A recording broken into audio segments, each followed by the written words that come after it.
नमस्कार दोस्तों, मैं स्मित मिश्रा स्वागत करता हूं एक बार फिर से आप सभी का एमजेटी एजुकेशन में। साथियों, बांग्लादेश में खेला होना फिर से शुरू हो चुका है। बांग्लादेश में सत्ता के आते ही, क्योंकि अभी 1.5 सालों से अंतरिम सरकार चल रही थी, चुनाव हुए और तारिक रहमान अब प्रधानमंत्री बन गए हैं। कल उनका शपथ ग्रहण भी हो जाएगा। लेकिन शपथ ग्रहण होने से पहले पहले ही न्यूज आनी शुरू हो गई कि अब ये मोहम्मद यूनुस को ठिकाने लगाने पर लग चुके हैं। मोहम्मद यूनुस के पीछे क्या क्या आरोप लग रहे हैं, आज की वीडियो में पूरा डिटेल से हम लोग बात करेंगे इसी पर। आप ये आर्टिकल देख पाओगे, बांग्लादेश सुधारने को आए यूनुस, दोनों हाथों से ये माल भरने लगे जेब में। साल भर में 1.61 करोड़ की संपत्ति इनकी बढ़ गई। और इतनी ही नहीं, इनकी ही नहीं, इनकी पत्नी की भी संपत्ति बढ़ी है और रिश्तेदारों की भी बढ़ी है, जो कि होना लाजमी था। ये सिर्फ एक न्यूज़ आर्टिकल नहीं, इंडिया के सभी न्यूज़ चैनल्स अब न्यूज़ आर्टिकल्स इस बात को लिख रहे हैं कि अब यहाँ पर एक आयोग बैठाने की सुगबुगाहट तेज हो गई है। जो जांच कमेटी होगी, जो ये चेक करेगी कि मोहम्मद यूनुस ने जो संपत्ति अर्जित की है पिछले 1.5 सालों में, जो इनकी संपत्ति में 11% से ज़्यादा का मुनाफा हुआ है, बढ़ोतरी हुई है सिर्फ और सिर्फ 1 साल में, वो भी 11% थोड़ा मोड़ा नहीं, 1.61 करोड़ लिखित संपत्ति में ज़्यादा, वो भी निजी वाली पर्सनल संपत्ति में। अभी और भी बहुत सारे लोगों को इन्होंने फायदा भी पहुंचाए हैं। आरोप यहाँ तक लग रहे हैं, ये सिर्फ अपना ही फायदा नहीं कर रहे थे, ये अपने साथ साथ अपने सभी मंत्रालय के मंत्रियों का भी फायदा कर रहे थे, उनकी भी जेबी भरने पर लगे थे। आरोप यहाँ तक भी लग रहे हैं कि इन्होंने 21 मंत्री टोटल गठित किए थे, उनमें से 18 मंत्रियों की संपत्तियों में भारी इजाफा देखने को मिला है पिछले 1 साल में सिर्फ। मतलब ये अंतरिम गवर्नमेंट बनाई गई थी इसलिए कि जिससे बांग्लादेश में शांतिपूर्वक अगला चुनाव किया जा सके, जिससे लोकतंत्र के थ्रू चुन करके नया पीएम आ सके। लेकिन इस दौरान इन्होंने किया क्या? इस दौरान इन्होंने बहुत सारी डील करी, बहुत सारी डीलें पाकिस्तान से, बहुत सारी चाइना से, बहुत सारी अमेरिका से, और इन डीलों की वजह से इन्होंने भारी भरकम मुनाफा उठाया है। अब इसी पर जांच कमेटी बैठेगी, क्योंकि बांग्लादेश में अब बांग्लादेश के क्राउन प्रिंस आ चुके हैं। तारिक रहमान यहाँ के नए प्रधानमंत्री बन गए हैं। तो देखो, कायदे से अगर देखा जाए तो मोहम्मद यूनुस चाहते ही नहीं थे कि यहाँ कोई प्रधानमंत्री बने। ये चाहते थे कि यही खुद बन जाए, थोड़ा सा और डिले हो जाए चुनाव प्रक्रिया। तो जब इन पर इंटरनेशनल प्रेशर पड़ना शुरू हुआ, तब इन्होंने चुनाव करवाना शुरू किया। क्योंकि आपने देखा होगा, बीच में उस्मान हादी की भी हत्या हो गई थी, उस पर भी उस्मान हादी के भाइयों ने हत्या का आरोप इन्हीं पर लगाया था, मोहम्मद यूनुस पर ही। खैर, यहाँ पर बांग्लादेश चुनाव का गणित समझिए। अभी चुनाव जो हुए संपन्न 299 सीटों पर, उसमें 212 सीटें जीत करके बीएनपी पार्टी जो है ये बहुमत बना करके आई हुई है। और इतनी प्रचंड जीत हुई कि अब मोहम्मद यूनुस जो हैं जैसे लोग, ये घबराने लगे, क्योंकि सत्ता में आते ही इन्होंने अपना भारत के प्रति भी रुख साफ कर दिया, जो कि मैं अभी आगे डिस्कस करूंगा। इसके अलावा मोहम्मद यूनुस के प्रति भी रुख इन्होंने साफ कर दिया कि यहाँ की संपत्तियों में जो इजाफा देखने को मिला है ना, इनकी संपत्ति में देखिए 11% का, इनकी पर्सनल प्रॉपर्टीज जो है वो 12.5 करोड़ तक बढ़ गई हैं। और इसके बाद इनकी वाइफ की भी प्रॉपर्टी में भी भारी इजाफा देखने को मिला है। इसके अलावा भ्रष्टाचार के बहुत सारे मामले जो इन पर लगे थे पहले, उन सब पर जैसे ही ये आए अंतरिम सरकार में बन करके, तुरंत ही सारे मुकदमे, सारे केसेस वापस लिए जाने लगे।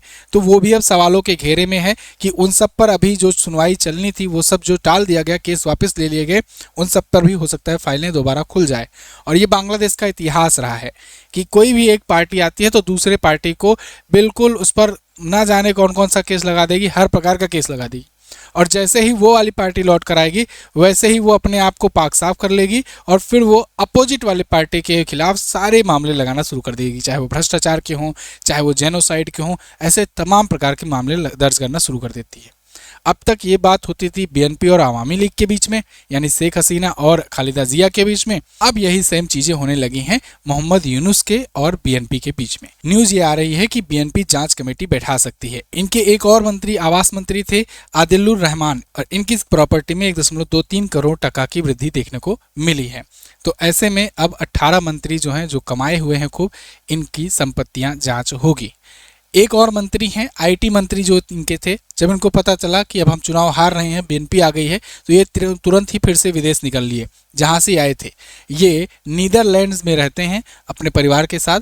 ये जब आवामी लीग की सत्ता गिरी थी, तब ये आए थे बांग्लादेश में, और ये बांग्लादेश में काम कर रहे थे। अंतरिम सरकार में आईटी मंत्री बन गए थे। सोचो, रहते नीदरलैंड में है, बांग्लादेश मूल के हैं, रहते नीदरलैंड में, लेकिन जब मोहम्मद यूनुस सत्ता में आए तो इनकी पकड़ इतनी थी कि ये यहाँ पर आकर मंत्री बन गए डायरेक्ट। और मंत्री बन करके इन्होंने खूब टेंडर भी बढ़िया से बांटे, खूब विदेश कंपनियों को पक्ष भी लिए, कई विदेशी कंपनियों से डील भी करवाए, आईटी सेक्टर में बड़ी बड़ी डील करवाई इन्होंने। और उसके बाद जैसे ही सत्ता गिरी, जैसे ही बीएनपी की सरकार आई, वैसे ही तुरंत ये निकल लिए फिर से नीदरलैंड। अब इनको भी दोबारा से वापस लाया जाएगा बांग्लादेश, और इन पर भी केसेस चलेंगे क्योंकि ये आईटी मंत्री रहे हैं। और जो ये बीच बीच में इतनी बड़ी बड़ी डील हो गई ना, इसको लेकर के भी जांच होगी, क्योंकि इनको सिर्फ और सिर्फ एक जिम्मेदारी दी गई थी मोहम्मद यूनुस को कि आपको सक्सेसफुली चुनाव आयोजित कराना है, वो भी 6 महीनों के भीतर भीतर। वो 6 महीना ये 3 गुना बढ़ाए, यानी 1.5 साल तक खींच कर ले गए। और उसके बाद 1.5 साल बाद चुनाव हुआ, वो भी इंटरनेशनल प्रेशर इतना बढ़ गया था, तो उस पर भी इनकी प्लानिंग थी। 1-2 महीने पहले ही एक बड़े नेता की हत्या करवा दिए, और उसके बाद बांग्लादेश फिर से जल उठा। वो साजिश थी कि फिर से डिले हो जाए, लेकिन जब इंटरनेशनल प्रेशर पड़ने लगा तो फिर इनको चुनाव कराना पड़ा। खैर, शपथ ग्रहण समारोह है कल तारिक रहमान का। तारिक रहमान नए प्रधानमंत्री बनेंगे। अब ऐसा भी मत समझिए कि तारिक रहमान प्रो इंडिया हैं या बहुत अच्छा इंडिया से रिलेशन होगा इनसे, नहीं, ऐसा नहीं है। बीएनपी का इतिहास रहा है कि वो इंडिया से तो उतना अच्छा संबंध उसका नहीं रहा है, लेकिन हाँ, चूंकि वो खालिदा जिया का टाइम पीरियड था, ये उनके बेटे हैं तारिक रहमान, तो इन्होंने कई प्रकार के आश्वासन तो दिए हैं, लेकिन अब रहता पार्टी का मोटो और वो सब तो वही रहता है, क्योंकि वोट बैंक को भी देखना होता है। तो इन्होंने ये कहा है कि हम भारत से बातचीत तो करेंगे, लेकिन अपने हितों पर बात करेंगे। मतलब यहाँ बांग्लादेश फर्स्ट नीति अपनाएंगे कि बांग्लादेश के हित में जो होगा उसके संदर्भ में हम बात करेंगे भारत से। खैर, समारोह में भारत की तरफ से प्रधानमंत्री को इन्विटेशन आया था, लेकिन प्रधानमंत्री नहीं जा रहे हैं, अपने लोकसभा के स्पीकर ओम बिरला जा रहे हैं और विदेश सचिव विक्रम मिश्री जा रहे हैं भारत का प्रतिनिधित्व करने इनके शपथ ग्रहण के समारोह में। अभी हाल ही में इनकी बैठक हुई है जमाते इस्लामी के जो लीडर हैं शफीकुर रहमान, उनसे। मैंने आपको याद हो तो पिछली वीडियो में जब मैंने आपको बताया था कि तारिक रहमान प्रधानमंत्री बन गए हैं, उसी टाइम पर लास्ट में एक बीरबल की लाइन वाली आपको किस्सा सुनाया था।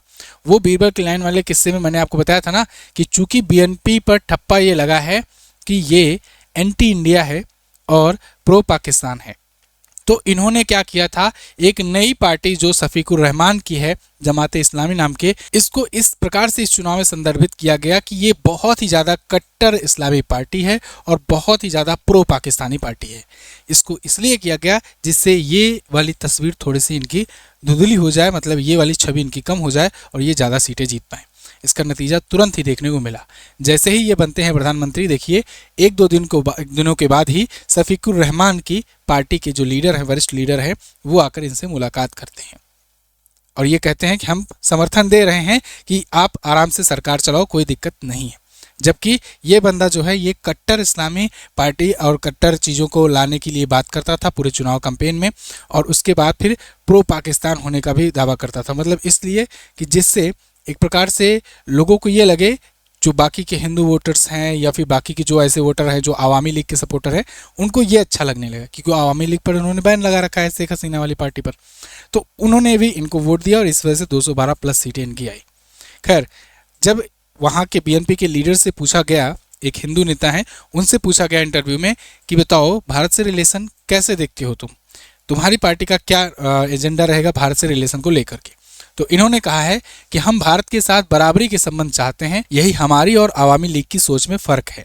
मतलब आवामी लीग जो है ये भारत का पिछलग्गू बनकर रहती थी, लेकिन बीएनपी ऐसा नहीं करेगी। बीएनपी पिछलग्गू होकर नहीं करेगी, बराबरी की बात करेगी। दोनों देशों के बीच सांस्कृतिक संबंध हैं भारत और बांग्लादेश के, बरसों से हम सह-अस्तित्व के पक्षधर भी रहे हैं। भारत को भी बांग्लादेश के साथ संबंधों के लिए पहल करनी चाहिए। इसकी शुरुआत शेख हसीना की वापसी को लेकर हो सकती है, यानी भारत शेख हसीना को वापस कर दे, यहीं से संबंध सुधरने शुरू हो सकते हैं। जीतते ही इन्होंने अपना रुख दिखाना शुरू कर दिया है। बांग्लादेश के नए पीएम तारिक रहमान बेहतर संबंधों के पक्षधर हैं और ये चाहते हैं भारत से अच्छा संबंध हो, लेकिन शुरुआत तब होगी जब शेख हसीना को लौटाओगे तब। शेख हसीना आपको पता होगा जब वहाँ से भागी थी तो अभी भी भारत की शरण में वो हैं और भारत की सिक्योरिटी और सेफ्टी में है। इसी बीच चाइना के और पाकिस्तान के जो दूतावास हैं उसमें हलचल बहुत तेज़ी से बढ़ गई है, क्योंकि उन्होंने जो अपना प्यांदा खड़ा किया था एक प्रकार से, जो जमाते इस्लामी था, तो बहुत ज़्यादा प्रो पाकिस्तान वो था। तो ये लोग सेट कर रहे थे कि अगर ये ना आ पाए बीएनपी तो ये आ जाए कम से कम।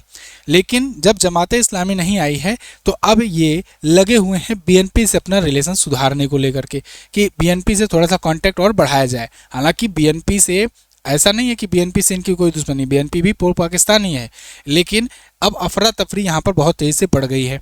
यहाँ पर देखा जा रहा है कि लगभग 6 वरिष्ठ आर्मी ऑफिसर जो पाकिस्तान के हैं वो यहाँ पिछले 15-20 दिनों से दूतावास में डेरा लगा करके बैठे हुए हैं। सोचो, आर्मी ऑफिसर्स दूतावास में क्या कर रहे हैं। ये एक डिप्लोमेटिक मामला होता है, इसमें आर्मी वगैरह की जरूरत नहीं होती है, डिप्लोमेसी की जरूरत होती है दूतावास वगैरह में। लेकिन यहाँ 6 आर्मी ऑफिसर आकर के पाकिस्तान के बैठे हैं, वो भी 15-20 दिनों से, जब चुनाव चल रहा था और जब वोटिंग हुई और जब काउंटिंग हुई उसके बाद भी, रिजल्ट आए उसके बाद भी। वहीं पर चाइना भी ऐसे ही सेम कर रहा है, उसके भी दूतावास में काफ़ी हलचल बढ़ गई है, बैठकों का दौर बढ़ गया है। अब देखना होगा कि बांग्लादेश में आगे होता क्या है। खैर, कल तारिक रहमान प्रधानमंत्री पद की शपथ लेंगे। शेख हसीना को लेकर के मुकदमा चलाने की मांग की गई है बीएनपी के द्वारा कि शेख हसीना को वापस लाया जाए और फिर से मुकदमा चलाया जाए।